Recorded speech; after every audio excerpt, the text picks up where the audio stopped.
बच्चों, मैं प्रिया राठौर आ गई हूँ फिर से एक बार प्रकाश संश्लेषण की कहानियों के साथ। और आज हम करने वाले हैं उसका लेक्चर नंबर 5। और खुशी तो बहुत हो रही होगी आपको कि केमिस्ट्री विथ बायो चल रही है। ठीक है, चलिए। तो क्या है भाई, फिजिक्स भी है, थोड़ी थोड़ी लाइट वाइट तो है ही। तो चलिए, प्रकाश संश्लेषण का जो है 13 चैप्टर जो हम पढ़ रहे हैं उसका आज L5 करने वाले हैं। और इंपॉर्टेंट टॉपिक, फिर से एक बार ये इंपॉर्टेंट ही रहेगा। चैप्टर छोटा है लेकिन इंपॉर्टेंट बहुत है, क्योंकि मैं पहले ही कह चुकी हूँ कि इसमें PYQ की भरमार है। ठीक है, चलिए क्या पढ़ने वाले हैं आज हम? अप्रकाशिक अभिक्रिया पढ़ने वाले हैं। अप्रकाशिक अभिक्रिया यानी डार्क रिएक्शन, उसके कुछ स्टेप्स हैं, कार्बोक्सिलेशन, रिडक्शन और रीजनरेशन यानी कि पुनरुद्भवन। ठीक है, उससे पहले आपको एक चीज जो मुझे बतानी है वो कुछ ऐसी है कि एक चीज जो हमने कल देखी उससे थोड़ा सा आपका रिवीजन भी हो जाएगा। तो एक रिवीजन भी हो जाएगा प्लस एक चीज का नाम जो मुझे बताना है जिसे हम कहते हैं जेड स्कीम। क्या है ये जेड स्कीम? कुछ नहीं है, कल हमने बात की कि थैलेकॉइड मेम्ब्रेन में ऐसा कुछ बनाया था हमने, और यहाँ पे हमने लिया था भाई, कल जिसने कल का लेक्चर ढंग से नहीं देखा है और देखा भी है तो एक बार रिवीजन हो जाएगा। PS सेकेंड, हालांकि मैं शॉर्ट में कर रही हूँ बहुत, PS1 यहाँ पे था। ठीक है, हमने कहा था कि यहाँ से लाइट आती है और यहाँ पे जो केंद्र होता है उससे इलेक्ट्रॉन को उत्सर्जित कर देती है, 2 इलेक्ट्रॉन्स को। ये 2 इलेक्ट्रॉन प्राथमिक ग्राही के पास जाते हैं। ये प्राथमिक ग्राही इसे प्लास्टोक्विनोन, फिर साइटोक्रोम B6F और उसके बाद PC को दे देता है। ठीक है, ये PC जो है इसको PS1 को दे देता है। PS1 इस इलेक्ट्रॉन को जो है फिर से उत्सर्जित कर देता है, 2 इलेक्ट्रॉन को। यहाँ पे हमारे पास बैठा होता है प्राथमिक ग्राही। ये प्राथमिक ग्राही बाहर एक एंजाइम होता है NADH रिडक्टेज सिंथेटेज, उसको ले लेता है और अपने इलेक्ट्रॉन को यहाँ पे FAD यानी कि फेरेडॉक्सिन को दे देता है। फेरेडॉक्सिन से क्या बनता है? NADP से NADPH बनता है। अब अगर हम इस रिएक्शन को देखें तो यहां पर जो है आप देखें कि इलेक्ट्रॉन यहां से गया, फिर यहां गया और फिर यहां गया, है ना। तो अगर हम इसको सीधा करके देखें, हालांकि ये N लग रहा होगा आपको कुछ ऐसा, लेकिन साइंटिस्ट ने इसे कहा कि नहीं, मैं तो इसे घुमा के देखूंगा, यानी कि मैं इसे Z देखूंगा। तो उन्होंने इसे Z स्कीम कहा। अब Z स्कीम पूछ ले कि आपको Z स्कीम क्या है, तो कुछ नहीं है, इलेक्ट्रॉन प्रवाह के, इलेक्ट्रॉन भैया हिंदी में लिख देना, मैं शॉर्ट में लिखती हूँ इलेक्ट्रॉन। ठीक है, इलेक्ट्रॉन प्रवाह के क्रियाकलाप को या क्रिया को रेखित रूप से, और कई बुक्स में काल्पनिक भी लिखा है, क्योंकि हम इमेजिन कर रहे हैं कि ये Z है, ये Z जैसा है, ऐसा हम इमेजिन कर रहे हैं। रेखित काल्पनिक रूप को काल्पनिक रूप में प्रदर्शित करना Z स्कीम है। बस, कुछ नहीं है। अब ये जो 2 Z स्कीम प्रदर्शित करने वाले थे उनका नाम है रॉबिन हिल और F बेंडोल। ठीक है, ये लिख सकते हैं आप, कुछ नहीं है, इतना सा है, नोट्स में मिल जाएगा आपको, दिक्कत की कोई बात ही नहीं है। चलिए आ जाइए, पर फिर भी समझा दिया, वरना आप कहेंगे मैम आपने बताया ही नहीं। ठीक है, चलिए अब बात करते हैं हमारे मेन की, यानी कि जो हम शुरू करने वाले हैं अप्रकाशिक अभिक्रिया, जिसको हम कहेंगे कि हम एक आपके NCERT में हेडिंग दे रखी है, ATP और NADPH कहाँ काम आता है? कुछ नहीं है, वो इतने लंबे पैराग्राफ में बात यही कही गई है कि जो ATP और NADP हम बना के लाए हैं, कहाँ से? कल वाली कहानी से। कल जो हमने प्रकाशिक अभिक्रिया की थी उसमें हमने कितने 18 ATP और 12 NADP बनाए। इनका करना क्या है, तो ये बलि के बकरे हैं। पहले इसको अच्छे से हमने खिला पिला के एटीपी NADPH भी बढ़िया बना दिया है, अभी इनको हलाल करने की बारी है। इट मींस इनको यहाँ पे यूज करेंगे। तो ये बलि के बकरे हैं जिनको हमने तैयार कर दिया है अप्रकाशिक अभिक्रिया के लिए। ठीक है, चलिए अब क्या है, अप्रकाशिक अभिक्रिया में हम क्या करेंगे, एटीपी और NADPH का उपयोग करेंगे। ऑब्वियसली क्योंकि ये डार्क रिएक्शन है तो हम ये कह रहे हैं कि ये प्रकाश की अनुपस्थिति में हो रही है। इसका ये कतई मतलब नहीं है कि ये अंधेरे में या रात को होती है, ये होती दिन में ही है, लाइट में ही है। डार्क रिएक्शन का मतलब ये है कि प्रकाश की जरूरत नहीं है, इसको अंधेरे में हो सकती है। अंधेरा इट मींस ये नहीं कि आप समझो कि भाई ये रात में होती है, लाइट वाली रिएक्शन दिन में होती है, इसका ये मतलब कभी ना निकाले। डार्क या अप्रकाशिक का मतलब सिर्फ इतना है कि इसे प्रकाश की जरूरत नहीं है ना। मेरी भावनाओं को समझे, इसकी भावनाओं को समझे कि ये क्या कहना चाह रहा है। कई बच्चे मतलब ग्रेजुएशन पढ़ लेते हैं, उसके बाद तक उन्हें ये समझ में नहीं आता, कहते हैं डार्क रिएक्शन रात को होती है। ठीक है, क्योंकि वो प्रकाश, इस डार्क लिखा हुआ है अप्रकाशिक, तो वो डार्क रात में होती है। ऐसा नहीं है, डार्क का मतलब यहाँ पे इसको प्रकाश की कोई जरूरत नहीं है। ठीक है, यही मतलब है इसका सिर्फ। और ये स्ट्रोमा में हो रही है। कहाँ हो रही है, ये बात हम बार बार कहते आए हैं कि ये स्ट्रोमा में होगी। प्रकाशिक अभिक्रिया कहाँ होती है, प्रकाशिक अभिक्रिया लाइट रिएक्शन ग्रेना या थाइलेकॉइड और स्ट्रोमा लेमिला में। बार बार मेरे बोलने का सिर्फ यही मतलब है कि आपके दिमाग में ये छप जाए, क्योंकि ये सवाल बहुत इंपॉर्टेंट है। ठीक है, चलो आ जाओ। क्या होता है इसमें, कुछ नहीं, जो एटीपी और NADPH है उससे हम ग्लूकोज बनाने वाले हैं। ठीक है, प्रकाश अभिक्रिया के उत्पाद ATP, NADPH तथा ऑक्सीजन होते हैं, ये बात हमने कर ली। वो भी किसमें, PS2 और PS1 वाले, अचक्रिय वाले में। चक्रीय वाले में तो सिर्फ ATP निकलेगा। ठीक है, इनमें से ऑक्सीजन क्लोरोप्लास्ट के बाहर विसरित कर दी जाती है। ऑक्सीजन तो उड़ गई पर लगा के, कहाँ पे भाई, क्लोरोप्लास्ट के बाहर, और फिर स्टोमाट से निकल ली अपना, है ना, हमारे पास हमें चाहिए। एटीपी तथा NADPH का उपयोग शर्करा के निर्माण की प्रक्रिया में होता है। बच गए कौन, ये दोनों जिनको हमने तैयार किया था, ATP और NADPH। इनका यूज हमें करना है डार्क रिएक्शन में। डार्क रिएक्शन 3 स्टेप्स में होगी, अभी देखेंगे जिसको हम आज पढ़ने वाले हैं। उससे पहले एक दो चीजें और। इस प्रक्रिया की खोज ब्लैकमैन ने की थी, इसीलिए इसे ब्लैकमैन अभिक्रिया भी कहते हैं। ये भी आपको याद रखना है, मैंने पहले ही कह दिया है चैप्टर की शुरुआत में कि जो जो मैं यहाँ बोलूंगी वो एक एक लाइन प्रीवियस ईयर क्वेश्चंस रहे हैं, तो मेरी हर एक लाइन को एक क्वेश्चन समझ के याद कर लेना। ये पहले ही बोल चुकी हूँ, बार बार नहीं बोलूंगी। ये सब क्वेश्चन आ चुके हैं, सब क्वेश्चन, कुछ भी नहीं बचा, एक लाइन भी नहीं बची इस चैप्टर से जो कभी आई ना हो। ठीक है, चलो अब क्या है, ब्लैकमैन रिएक्शन कहते हैं और इसको डार्क रिएक्शन भी कहते हैं। ठीक है, अब ये रिएक्शंस अलग अलग प्लांट में कुछ अलग अलग प्रकार की होती है, यानी कि 3 प्रकार की होगी, जिसमें से एक हम आज पढ़ने वाले हैं। यह क्रिया हरित लवक के स्ट्रोमा में होती है, जो क्योंकि इसमें वे विकर भाग लेते हैं जो वातावरण से ली गई CO2 का अपचयन करके उसे शर्करा, मंड इत्यादि में परिवर्तित करते हैं। ठीक है, इसीलिए ये कहाँ होगी, स्ट्रोमा में। ये बात हम कर चुके हैं। अब ये रिएक्शन 3 प्रकार की होती है डिपेंडिंग अपॉन द प्लांट्स। सबसे पहली रिएक्शन है केल्विन बेंसन चक्र या केल्विन चक्र, या जिसका एक और नाम है C3 साइकिल, इसका एक और नाम है कार्बोक्सिलेज साइकिल, बहुत नाम है इसके। ठीक है, ये दूसरी हमें पढ़नी है हेच स्क्रैच चक्र भी पढ़ना है, ये दूसरे नंबर का चक्र है। और तीसरा हम कैम क्रिया पढ़ेंगे। हालांकि NCERT में कैम के बारे में ज्यादा कुछ नहीं दे रखा है, लेकिन हम पढ़ेंगे क्योंकि नीट में क्वेश्चन बनता है। ठीक है, आज जो हम पढ़ने वाले हैं वो पढ़ने वाले हैं केल्विन बेंसल साइकिल, जिसको C3 साइकिल कहते हैं।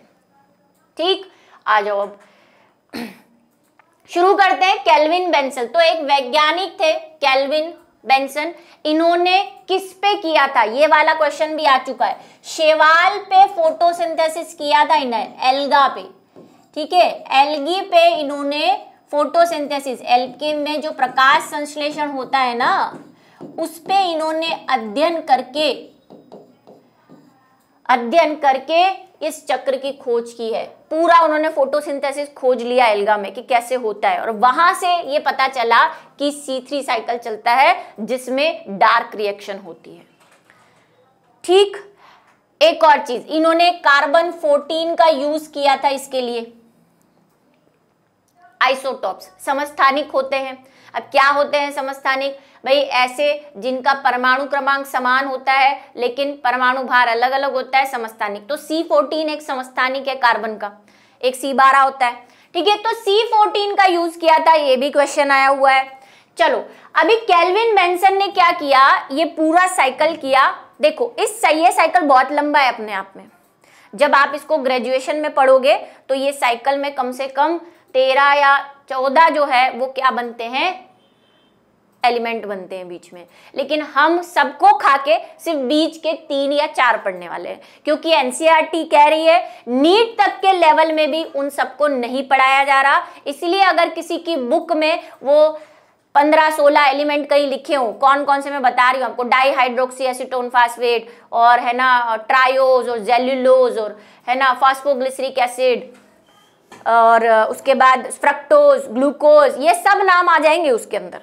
लेकिन आपको वो कुछ नहीं पढ़ना है, क्योंकि एनसीईआरटी के थ्रू हम चलेंगे और हमें सिर्फ वही पढ़ना है, ठीक है। वो 15-16 नाम पे मत जाना, वो ग्रेजुएशन में पढ़ने, अभी नहीं पढ़ने। बुक के बहकावे में मत आना, वरना फिर घूमते रहना, आपकी मर्जी।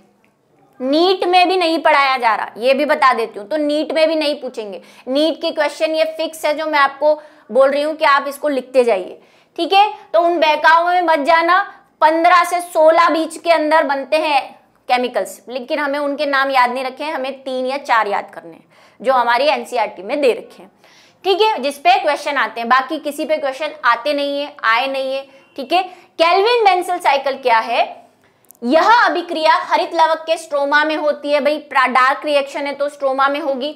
CO2 के ग्लूकोज में अपचयन की इस प्रक्रिया की खोज केल्विन, वॉसन एंड एंड्रयू बेंसन ने की थी, इसीलिए इसे केल्विन चक्र कहते हैं। और एक और नाम C3 साइकिल मैंने यहाँ पे लिख दिया है, इसको कार्बोक्सिलिक चक्र भी कहते हैं, ठीक है, ये भी आपको ध्यान रखना है। जिन पौधों में ये चक्र पाया जाता है उन्हें C3 पादप कहते हैं, क्योंकि इन पौधों में CO2 स्थिरीकरण का प्रथम उत्पाद, इसको C3 क्यों कहते हैं ये सुन लो, पूछ सकते हैं, ये भी क्वेश्चन है कि C3 प्लांट्स क्यों कहते हैं, या इस चक्र को C3 चक्र क्यों कहते हैं? क्योंकि इनमें जो सबसे पहला स्थायी कंपाउंड बनेगा, पहला यौगिक बनेगा, वो बनेगा 3-फॉस्फोग्लिसरिक अम्ल, PGA निर्मित होगा। और ये 3 कार्बन का है। ये कितने कार्बन का है? 3 कार्बन का है, इसीलिए इसको C3 साइकिल कहते हैं, ठीक है। पहला जो कंपाउंड है वो कौन सा बनता है? 3 कार्बन वाला 3-फॉस्फोग्लिसरिक अम्ल बनता है, इसीलिए इस चक्र को C3 साइकिल कहते हैं। पहला स्टेबल कंपाउंड। बीच में मैंने आपसे कहा कि इस साइकिल में 15 से 16 कंपाउंड बनते हैं, लेकिन हम बात करेंगे सिर्फ पहले स्टेबल कंपाउंड की। इससे पहले भी बनता है, इससे पहले फास्फोग्लिसरल्डिहाइड, फिर फास्फोग्लिसरिक एसिड, फिर डाईहाइड्रोक्सी एसीटोन फास्फेट, फिर जाइलुलोज, फिर हेक्सुलोज, फिर इरिथ्रोज, फिर उधर से फ्रक्टोज, इधर से ग्लूकोज, उसके बाद वापस RUBP बनता है, ठीक है। वो सारी कहानियां आपको याद नहीं करनी, हमें तो याद हो गई, इतने साल हो गए तो बोलते बोलते अब तक याद है, ठीक है, लेकिन आपको याद नहीं करनी है, कतई नहीं। बिल्कुल मत उलझना इन बातों में, भड़काने वाले क्रीचर्स हैं ये। चलो अभी क्या है, ये जो प्रक्रिया है केल्विन चक्र, ये 3 चरणों में होती है। कितने स्टेप्स? 3 स्टेप्स। कौन कौन से? कार्बोक्सिलीकरण, देखो नाम में है कार्बोक्सिलीकरण, मतलब कि CO2 से कुछ लेना देना है, नाम का मीनिंग याद कर लो। कार्बोक्सिलीकरण मतलब CO2 देना है आपको, इसको CO2 डालना है इसके अंदर। फिर ग्लाइकोलाइटिक व्युत्क्रम, इसमें आपका बनेगा ट्रायोज, है ना, एक शुगर बनेगी। और उसके बाद राइबुलोज फास्फेट का पुनर्भवन, यानी कि रीजनरेशन या पुनर्जनन, यानी कि फिर से राइबुलोज बनना। क्या होता है, कैसे होता है, मैं आपको समझा रही हूं। चलो बोर्ड पे चलते हैं। सबसे पहली प्रक्रिया है कार्बोक्सिलीकरण। एक बार पढ़ लो, मैं समझाती जा रही हूं सब। देखो, सबसे पहले स्टेप में क्या होता है, हमारे पास स्टोमा के अंदर एक कंपाउंड बैठा होता है, आराम से गद्दी लगा के, उसका नाम है राइबुलोज 1,5 बिसफॉस्फेट। अभी सब लिख दूंगी मैं, चिंता मत करो। CO2 के यौगिकीकरण से एक स्थिर कार्बनिक मध्यस्थ बनता है। केल्विन चक्र में कार्बोक्सिलीकरण एक अत्यंत निर्णायक चरण है, इस बात को मत भूलना। ये NCERT में लिखा हुआ शब्द है कि ये बहुत इंपॉर्टेंट और निर्णायक है। क्यों है, इसकी बात हम करेंगे, क्योंकि ये RUBP है ना, चमत्कारिक आदमी है। ये कभी कार्बन डाइऑक्साइड से भी जुड़ जाता है और ऑक्सीजन से भी जुड़ जाता है। जहां RUBP, ये RUBP का फुल फॉर्म क्या है, राइबुलोज बिसफॉस्फेट के कार्बोक्सिलीकरण के लिए CO2 का उपयोग किया जाता है। सुनो क्या है, मैं लिख देती हूं। RUBP की फुल फॉर्म है राइबुलोज, लिखते जाओ, राइबुलोज 1,5 बिसफॉस्फेट। ये शॉर्ट फॉर्म है RUBP की, मैं RUBP ही कहूंगी। एक एंजाइम आएगा यहाँ पे RUBISCO,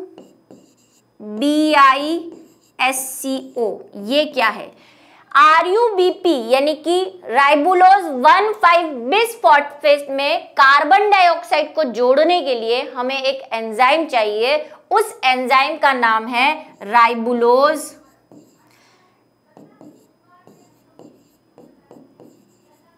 1,5 बिसफॉस्फेट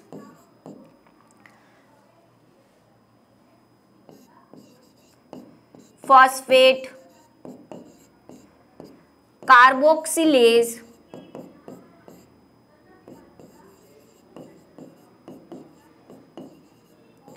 ऑक्सीलेज। भाई ये नाम है, क्या है, पुश्ते निकल गई है इसकी, ऑक्सीनेज, है ना। वो आपने कोई मूवी देखी है जहाँ पे एक साउथ इंडियन अपना नाम बताता है, कहता है आपका नाम क्या है, तो वहाँ वो बहुत लंबा करके नाम बोल देता है, बस ऐसा ही नाम है। इसीलिए इसको शॉर्ट फॉर्म में बोलते हैं रुबिस्को। क्या बोलते हैं, रुबिस्को। ये रहा इसका शॉर्ट। आपको शॉर्ट बोलना है लेकिन पूरा नाम याद रखना है। अब इसके नाम में जन्म जन्मांतर की कहानियां हैं, सुनो। ये RUB तो समझ में आ रहा है, यहां से आया है। वैसे कई बुक्स में लिखा हुआ है राइबुलोज बिस कार्बोक्सिलेज ऑक्सीनेज, ये 1,5 भी नहीं लिखा हुआ, लेकिन मैंने लिख दिया पूरा। अब चाहे तो सिर्फ इतना लिख सकते हैं, राइबुलोज बिस कार्बोक्सिलेज ऑक्सीनेज। अब ये कार्बोक्सिलेज ऑक्सीनेज क्या है, ये जो मैंने कहा, ये एक सुपर पावर मैन है, राइबुलोज बिसफॉस्फेट, ये रुबिस्को एंजाइम। ये क्या है भाई, ये एंजाइम है, ये एंजाइम है। इस एंजाइम की ये सुपर पावर है कि ये कार्बन डाइऑक्साइड से भी अटैच हो जाता है और ऑक्सीजन से भी अटैच हो जाता है। यानी कि अगर इसको कार्बन डाइऑक्साइड मिलेगी तो उससे कंपाउंड बना लेगा, और नहीं मिली और ऑक्सीजन मिलेगी तो उससे कंपाउंड बना लेगा। लेकिन हमें फोटोसिंथेसिस करवाना है तो प्लांट की ये प्रायोरिटी रहती है कि इसके साथ कार्बन डाइऑक्साइड ही जुड़े। अभी ऑक्सीजन से जुड़ने वाला एक मैटर हम पढ़ेंगे जिसको हम बोलते हैं प्रकाश श्वसन, फोटो रेस्पिरेशन, और ये प्लांट के लिए बहुत बुरी आदत है, ठीक है। इसीलिए हमारी मतलब प्लांट की एक कोशिश होती है कि इसके साथ कभी ऑक्सीजन ना मिल पाए, ऑक्सीजन से इसको दूर रखना है। ऑक्सीजन इसकी सौतन है, ये समझ लो, और कार्बन डाइऑक्साइड इसकी वाइफ है, उसी से रखना, इसे मिलाना है, तभी प्रकाश संश्लेषण हो पाएगा। तो इसीलिए पहले तो इसका नाम रुबिस्को इसलिए दिया हुआ है, राइबुलोज बिस कार्बोक्सिलेज, छोटा फॉर्म ये भी है। लेकिन साइंटिस्ट ये कहते हैं कि क्योंकि ये ऑक्सीजन से भी जुड़ता है तो खाली कार्बोक्सिलेज कहना गलत है। कार्बोक्सिलेज का मतलब हो गया कि CO2 से जुड़ रहा है, लेकिन हम ये कह रहे हैं कि सुपर पावर, ऑक्सीजन भी जुड़ती है, तो फिर इसको ऑक्सीलेज कहना भी, ऑक्सीलेज कहना पड़ेगा, ऑक्सीलेज बेटा, है ना, ऑक्सीलेज, सही कर देना इसको, ऑक्सीलेज, इसलिए इसको ऑक्सीलेज कहना पड़ेगा। तो हमने दोनों नाम जोड़ दिए, राइबुलोज, कार्बोक्सिलेज, ऑक्सीनेज, ठीक है। चाहे तो इसको छोड़ सकते हैं, ये वाले 1,5-बिसफॉस्फेट को। अब इतना बड़ा नाम अनर्थ हो जाएगा हमारे साथ, बच्चों पे दया खा के शॉर्ट फॉर्म दी हुई है रुबिस्को। तो एक बेसिक नीड हमें चाहिए कि स्ट्रोमा के अंदर ये होता है रुबिस्को एंजाइम होता है, और एक और पड़ा होता है RUBP, ये एक कंपाउंड है, ये एक एंजाइम है। RUBP की फुल फॉर्म राइबुलोज 1,5-बिसफॉस्फेट, राइबुलोज 1,5-बिसफॉस्फेट, बी से, बी का मतलब 2, इसमें 2 फॉस्फेट है, एक तो पहले कार्बन पे और एक 5वें कार्बन पे, इसलिए 1,5-बिसफॉस्फेट बोलते हैं इसको, ठीक है। 2 कार्बन पे फॉस्फेट जुड़ी हुई है। अब क्या होगा, पहला स्टेप होता है कार्बोक्सिलीकरण। समझ गए कार्बोक्सिलीकरण क्या होता है? अभी बोला नाम, मेरा नाम ही मेरी परिभाषा है, मतलब कि इसमें क्या हो रहा है, कार्बन डाइऑक्साइड जुड़ रही है। किससे जुड़ेगी? तो जो यहाँ पे है, जो रहता है वही फंसता है, जो है ही नहीं वो तो क्या ही कर लेगा। कौन है यहाँ पे? RUBP, तो RUBP फंसेगा, हमें क्या करना है, RUBP से कार्बोक्सिलीकरण करना है, इसका मतलब इसमें कार्बन डाइऑक्साइड जोड़नी है। याद रह जाएगा स्टेप, कार्बोक्सिलीकरण, कार्बन डाइऑक्साइड जोड़नी है। किससे जोड़ोगे? RUBP से। किस एंजाइम की मदद से जोड़ोगे? रुबिस्को की एंजाइम की मदद से, ठीक है, रुबिस्को एंजाइम की मदद से जोड़ेंगे, और रुबिस्को है एक सुपरमैन, ठीक। चलो अब इस स्टेप्स को हम करेंगे, थोड़ा सा रुक जाओ। पहला स्टेप क्या हो गया, सबसे पहले हमारे पास क्या है, फिर से मैं वही रिपीट कर रही हूं, लेकिन हम क्योंकि हमें एक डायग्राम बनाना है तो उस फॉर्म में चल रहे हैं। यहाँ पे कौन बैठा हुआ है? राइबुलोज, साथ साथ लिखते जाना, राइबुलोज 1,5-बिसफॉस्फेट,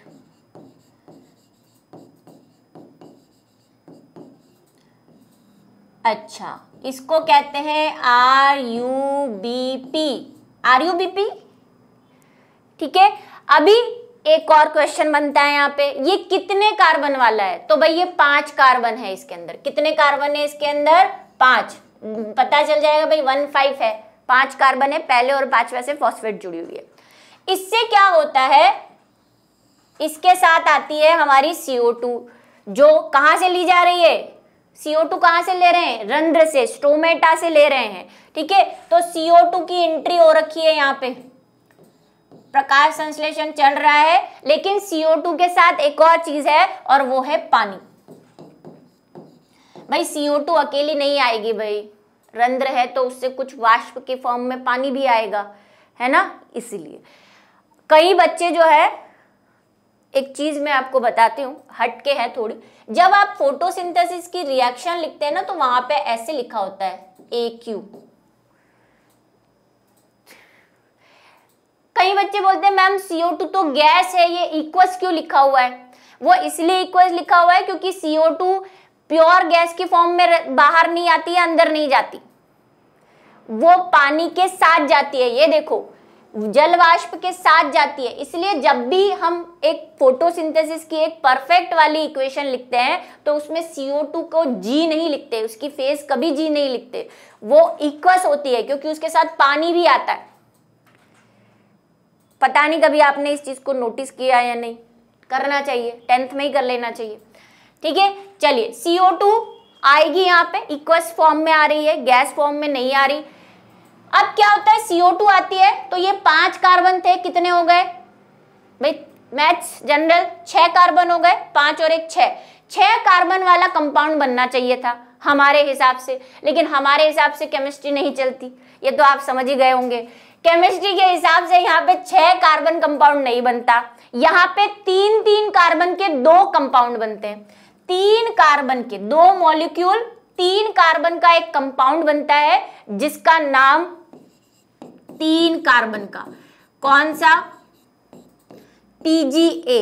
PGA का मतलब फुल फॉर्म क्या बताई?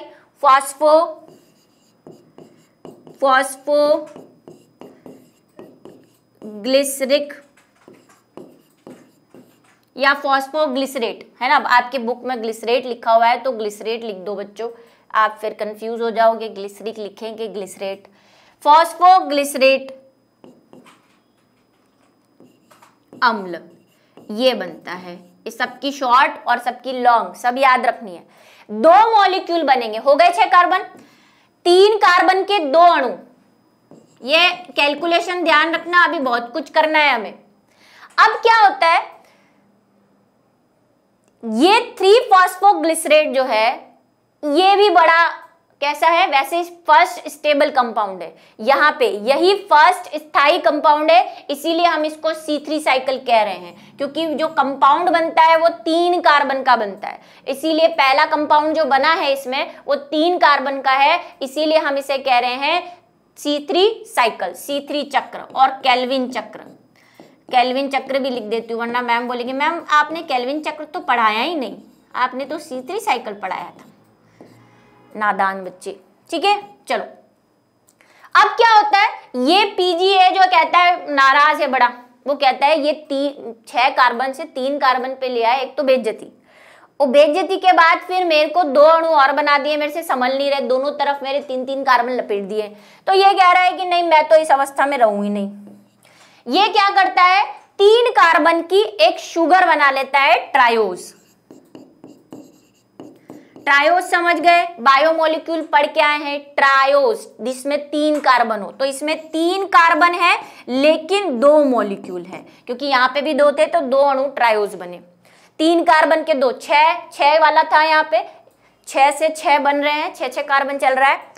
अभी सुनो, अब ये फॉस्फोग्लिसरेट क्या है कि इसी जिद के कारण यहाँ पे नुकसान हो रखा है। कैसा, पहला तो यहाँ पे ATP यूज होगी, दूसरा जो NADPH बना हुआ है, NADPH, वो दोनों जो हमने कहा बना रखे थे, डार्क रिएक्शन में संभाल के रखे थे, वो दोनों यूज होंगे और ये बदल जाएंगे ADP प्लस वापस NADP, लौट के बुद्धू घर को आए। जहां से ADP से ATP बनाया था नुकसान, NADP से NADH बनाया था नुकसान। अभी इस कैलकुलेशन को ध्यान में रखना, क्या हुआ, ATP और NADP यूज हो रहा है यहाँ पे, क्या बनने में, ट्रायोज। ये क्या है, एक शर्करा है ना, पढ़ चुके हैं बायोमोलिक्यूल।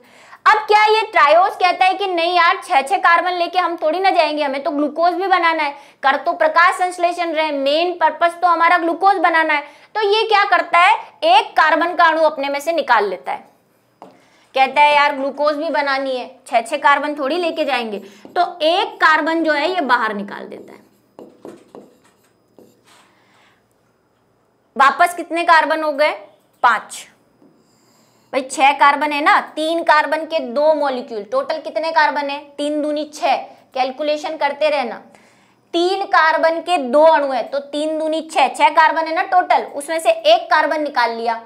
1 कार्बन निकालने के लिए निकालते ही ये 5 कार्बन अवस्था में आ गया है। अब ये 5 कार्बन हो गए इसमें, तो 5 कार्बन ये सोचता है कि यार इससे तो मैं पहले वाला ही बेटर था, जबरदस्ती मैंने ये खर्चा पानी निकाला, इसके 6 बनाए, 6 कार्बन दिए इसको, वो भी 2-2 के 3, उसके बाद फिर ये वापस तो कार्बन निकाल दिए इसने, मेरी बेइज्जती हो गई, तो ये कहता है मुझे फिर से बना दो। तो ये क्या होता है, पुनः जनरेशन हो जाता है, पुनर्जनन। पुनर्जनन का मतलब फिर से बनना, ये नाराज होके फिर से बन जाता है, लेकिन ये ऐसे ही नाराज होके फिर से नहीं बनता, ये कहता है अब तो मेरे से वसूल के मैं क्या करूंगा, बनूंगा। तो ये यहाँ पे एक और ATP यूज करता है, कहता है मुझे ATP दो, बिना ATP के तो मैं कहीं नहीं जाऊंगा। तो ATP से फिर से ADP बन जाता है, एक और ATP का नुकसान। अब कई बच्चे मुझे ये बोलते हैं कि मैम बायो याद नहीं होते कैसे, तो मैं ये जो कहानियां सुनाती हूँ आपको कनेक्शन करके कि जल सामाजिक प्राणी है, H+ आयन बढ़ गए हैं, है ना, बेचारा रो रहा है कि मेरे पास H+ आयन नहीं है, इलेक्ट्रॉन की भारी कमी हो। ये जो मैं कहानियां बोल रही हूँ ये मजा थोड़ी आ रहा मुझे पढ़ाने में, मैं भी ऐसे पढ़ा सकती हूँ, यार राइबोलोज ऐसे बनता है, 3 कार्बन ऐसे बनते हैं, 6 बनते हैं और ये हो जाता है। लेकिन मैं ये ऐसे आपको कर करके, यही तो ट्रिक है याद करने की, ट्रिक चाहिए उनके। ये जो मैं कर रही हूँ ये क्या है, ये ट्रिक ही तो है कि किसी चीज को आप कनेक्ट कर लो किसी कहानी से, जैसे मैं यहाँ करती रहती हूँ, है ना, कि ये नाराज हो गया और इसको लगा कि भाई भारी हो गया है काम, अब यहाँ ग्लूकोज भी बनाना है, ऐसी चीजें, यही तो याद कर, इसी तरह तो याद होगी बायो, ऐसे रट रट के तो याद होगी नहीं। कहानियां बनाओ, जैसे कल में हमने मस्त कहानियां बनाई थी बहुत सारी, ठीक है, ऐसे ही याद कर सकते हो आप इनको। अगर सिर्फ रटोगे तो नहीं याद होगी, कहानियों की फॉर्म में याद करो कि जल बड़ा सामाजिक प्राणी है, CO2 जो है, रूबिस्को जो है वो सुपरमैन है, कुछ भी कर सकता है, ठीक है, कार्बन डाइऑक्साइड भी ले सकता है, ऑक्सीजन भी ले सकता है। चलो अब क्या है सुनो, ये वाली कहानी को हमने क्या नाम दिया, कार्बोक्सिलेशन।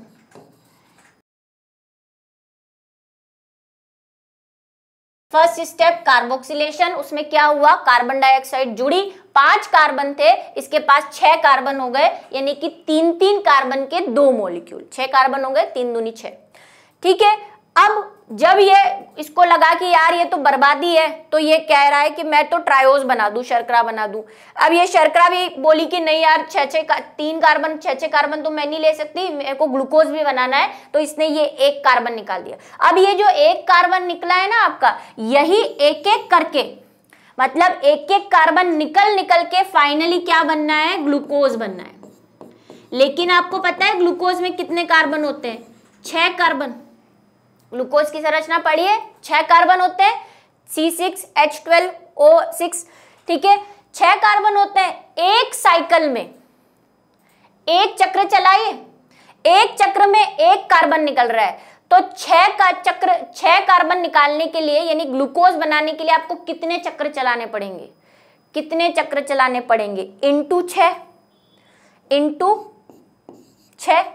एक चक्र में 1 कार्बन बाहर निकल रहा है, तो 6 कार्बन बनाने के लिए कितने ऐसे साइकिल चलाने पड़ेंगे, 6 साइकिल चलाने पड़ेंगे। तो ये जो साइकिल है वो 6 बार चलता है, ये बात याद है। कितनी बार चलेगा ये, 6 बार चलेगा, और इसीलिए 6 कार्बन मिलेंगे हमें, और फिर ग्लूकोज बनेगा। यहां तक की कहानी समझ में आई। अब देखो यहां पे क्या हो रहा है, इस प्रक्रिया में यहाँ पे जो ATP और NADPH है ना, ATP के 2 मॉलिक्यूल लगते हैं। क्यों 2 मॉलिक्यूल लगते हैं भाई, 2 PGA है हमारे पास, PGA के कितने अणु हैं, 2 अणु है ना, एक PGA से एक ट्रायोज बनाने के लिए 1 ATP लगता है। लेकिन यहाँ पे कितने अणु है, 2 अणु है ना, तो दोनों PGA को 1-1 ATP और 1-1 NADP लेना पड़ेगा। तो ये कितने ATP और कितने NADP लगेंगे, 2 ATP और 2 NADPH लगेंगे। ये बात समझ में आ रही है। एक PGA से 1 ट्रायोज बनाने में 1 ATP और 1 NADPH लगता है। लेकिन हमने कहा इसके 2 अणु हैं, 2 अणु है ना, इसके भी 2 अणु हैं, इसका मतलब डबल लगेगा। तो डबल कितना हो गया, 2 ATP और 2 NADPH। एक और कहानी, जब ट्रायोज की सटक जाती है और ये एक कार्बन निकाल के वापस RUBP बनाने चला जाता है गुस्से में, तो यहाँ पे फिर 1 ATP निकलता है। तो 1 ATP यहाँ पे जा रहा है, 1 ATP यहाँ पे जा रहा है। अब सुनो टोटल कितने ATP हो गए इस पूरे एक चक्र में, एक चक्र में कितने ATP यूज हुए, 3 ATP और 2 NADP। एक चक्र में 3 ATP। ये कैलकुलेशन समझ लेना मेरे प्यारे बच्चों, किसी को बहुत कम समझ में आती है क्योंकि वो ध्यान ही नहीं देते, वो सिर्फ रट लेते हैं। हमने जो 12 NADP बनाए हैं और 18 ATP बनाए, वो कहाँ गए, वो यहीं जा रहे हैं। देखो 2 NADP और टोटल 3 ATP बन रहे हैं, किसमें, एक चक्र में, सिंगल चक्र में। तो 6 चक्र चल रहे हैं, तो 6 में कितने हो गए, 12, 18 ATP और 12 NADPH। खत्म कहानी, यही तो बनाए थे आपने, यूज हो गए, कुछ भी नहीं बचा। ठीक है, तो यही है डार्क रिएक्शन। बस इतनी याद करनी है आपको डार्क रिएक्शन में, कुछ नहीं। मैंने आपको कहा अगर कोई बुक आपको लंबा चौड़ा ऐसा साइकिल बना के दे रही है जिसमें ट्रायोज, जाइलुलोज और इरिथ्रोज और जो भी चीजें बना रही है, नहीं करनी है, वो सिर्फ इतना करना है। आ गई समझ में। कितनी बार चलेगा ये, 6 बार चलेगा। क्योंकि ग्लूकोज बनाना है हमें, फाइनल प्रोडक्ट तो हमारा ग्लूकोज है। एक बार में एक कार्बन निकलता है तो 6 कार्बन चाहिए ग्लूकोज बनाने के लिए, इसलिए इस साइकिल को चलने में कितने टाइम लगेगा, 6 साइकिल चलेंगे। एक साइकिल में 3 ATP, 2 ये रहे, एक वो रहा, 3 ATP 2 NADPH लगते हैं। और क्यों लगते हैं वो मैंने बता दिया, क्योंकि यहाँ 2 अणु हैं, एक अणु में 1 ATP और 1 NADPH लगेगा, तो 2 अणु में 2 लगेंगे फाइनल, और एक यहाँ। ठीक है, ये ट्रायोस क्या करता है, एक कार्बन को यहाँ पे निकालते ही किस में बदल जाता है, वापस राइबोलोज 1,5 बिसफॉस्फेट, क्योंकि हमें ये चाहिए भाई 6 साइकिल चलाने हैं ना आपको। अगर एक ही बार में इसको ठुस कर दोगे तो फिर आगे के 6 साइकिल कैसे चलेंगे, नहीं चल सकते। तो इसका आपको रीजनरेशन करना पड़ेगा। इस प्रक्रिया को क्या कहते हैं, रीजनरेशन। इंग्लिश में रीजनरेशन कहते हैं, हिंदी में तो पुनरुद्भवन और पुनर्जनन लिखा हुआ है। ठीक है, रीजनरेशन। उसको क्या कह रहे हैं, फर्स्ट स्टेप कार्बोक्सिलेशन। ये वाला स्टेप क्या है, रिडक्शन है, ये रिडक्शन। ठीक है, पहला स्टेप, दूसरा स्टेप और तीसरा स्टेप, यही 3 स्टेप्स हमें लिखने हैं। समझ गए, आई होप मैंने आपको ढंग से समझा दिया इसको। तो पहला स्टेप तो हम पढ़ चुके हैं, कार्बोक्सिलेशन। दूसरे स्टेप में क्या करना है, अच्छा एंजाइम का नाम लिख दो भाई, यहाँ पे मेन इंपॉर्टेंट सुपर हीरो को तो भूल ही गए हम। राइबोलोज बिसफॉस्फेट का जो एंजाइम है उसको तो लिखा ही नहीं, नाराज हो जाएगा। रुबिस्को एंजाइम लगता है यहाँ पे, और ये बहुत इंपॉर्टेंट है, इसके बिना काम नहीं होगा।